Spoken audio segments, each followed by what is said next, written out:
खौफ की एक ऐसी फ़ज़ा वैस तो हिस्सा वो बनी है कि आज के दोनों तरफ के बयानात के बाद जंग का ख़तरा से ऐसे महसूस होने लग गया। हम ये देख रहे हैं कि सीज़ फायर की आखिरी तारीख भी आ रही है और हम तो इस्लामाबाद में वेट कर रहे हैं कि शायद मुज़ाकरात का अगला दौर हो।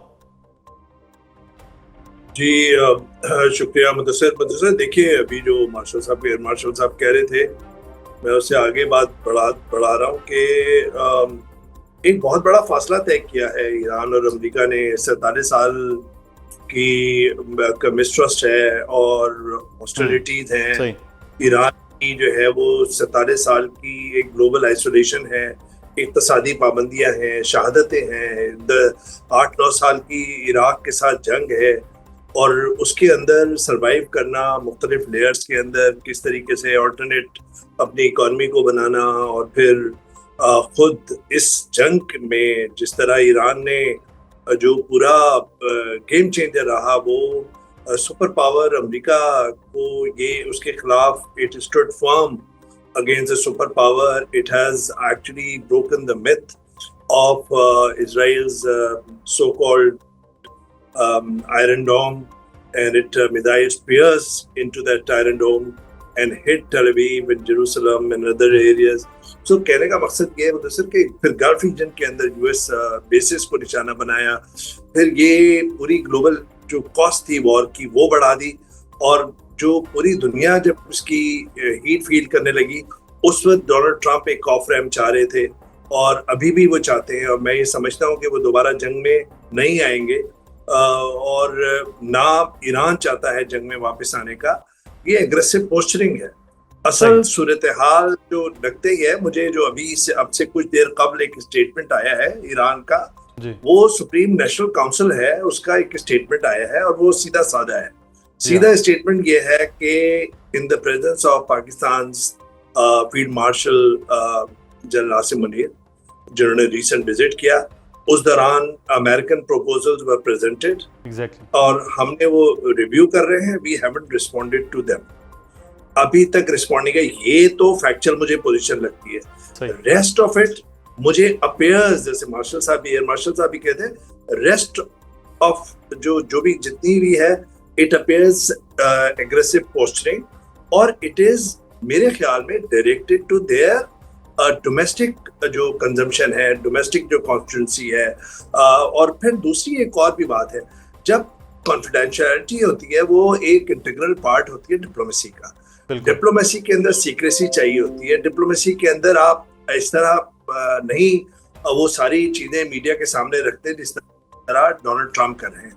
मैं समझता हूँ इस बिगाड़ के अंदर डोनाल्ड ट्रंप के सोशल मीडिया जो पोस्ट हैं कि जो ईरान है वो सब कुछ एग्री कर गया है, ईरान जो है वो अनकंडीशनल नए हुर्मुज़ जो है वो रीओपन करने पे तैयार हो गया और वो बकौल उनके न्यूक्लियर डस्ट जो है वो ट्रांसफर कर देंगे, blah blah etcetera, you know, so on and so fourth.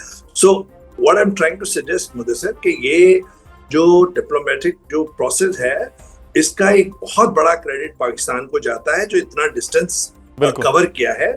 आप ये अंदाजा लगाइए कि ये डिप्लोमेसी की तारीख में एक अनोखा वाकया है कि एक फील्ड मार्शल जंग के दौरान उस मुल्क में जा रहे हैं जहां पे इजराइल और अमेरिका अटैक कर रहा है, वहां पे 3 रोज गुजार रहे हैं, वहां पे पॉलिटिकल लीडरशिप से मुलाकातें कर रहे हैं, वहां पे उनके कमांडर से मुलाकातें कर रहे हैं और फिर उनके जो मैक्सिमलिस पोजीशन है उनको सॉफ्टन कर रहे हैं। और उसी दौरान अमेरिका ने भी सीज फायर अनाउंस की लेबनान में, जो एक इंटीग्रल पार्ट है जो डिमांड्स का और दूसरा कि एक ऑफ रैम्प ईरान को दिया कि ठीक है टेम्परेरी ये सीज फायर हो।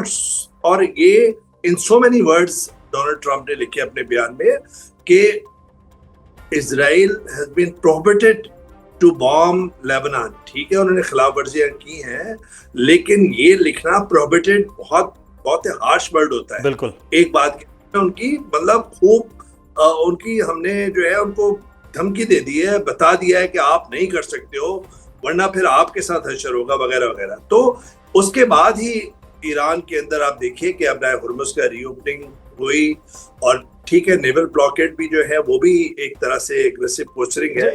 एक वैसा आपने अभी बात की है कि ट्रंप के हवाले से कि उनके जिस तरह के बयानात, एक तरफ डिप्लोमेसी का मामला है, तो ये मार्शल साहब हमें लग रहा था कि शायद मूड कोई स्विंग हो रहे होते हैं बार बार अमरीकी सदर के, फिर वो इस तरह के बयानात देना, और वो भी आके एक्स के ऊपर इस तरह के बयानात देना, और मीडिया से भी वो बात कर रहे थे।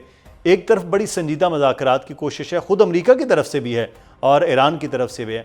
ऐसे मौके पे ये ज़रूरी साथ साथ चीज़ें होती हैं या शायद अमरीकी सदर कुछ ज़्यादा अपना एग्रेशन दिखा रहे होते हैं? आपकी और अवैस साहब की ऑब्जर्वेशन बिल्कुल ठीक है। अगर हम चाहते हैं कि प्रेसिडेंट ये पीस डील हो जाए तो हमें प्रेसिडेंट ट्रंप से रिक्वेस्ट करनी पड़ेगी कि वो एटलीस्ट 1 या 2 दिन के लिए अपने एक्स अकाउंट को बंद कर दें, ठीक है? क्योंकि देखिए दोनों पार्टीज जो हैं वो अपने अपने जो है पब्लिक है उसको सेटिस्फाई करने की कोशिश कर रही हैं। जिस तरह अवैस साहब ने भी कहा, ये बहुत मुश्किल मरहला है दोनों कंट्रीज के लिए। अमेरिका के अपने कंसर्न्स हैं, उनके सर के ऊपर मिड टर्म इलेक्शंस खड़े हुए हैं। प्रेसिडेंट ट्रंप अपनी सबसे लोएस्ट पॉपुलैरिटी रेटिंग के ऊपर हैं और दिन ब दिन जो अमेरिकन पब्लिक है उसका प्रेशर बढ़ता जा रहा है कि this is an unwanted war. लेकिन जो इस वक्त अमेरिका की सबसे बड़ी लिमिटेशन है वो है इजराइल, क्योंकि इजराइल इस जंग के अंदर शामिल हुआ था अपने ग्रेटर इजराइल प्लान की एग्जीक्यूशन के लिए। बिल्कुल।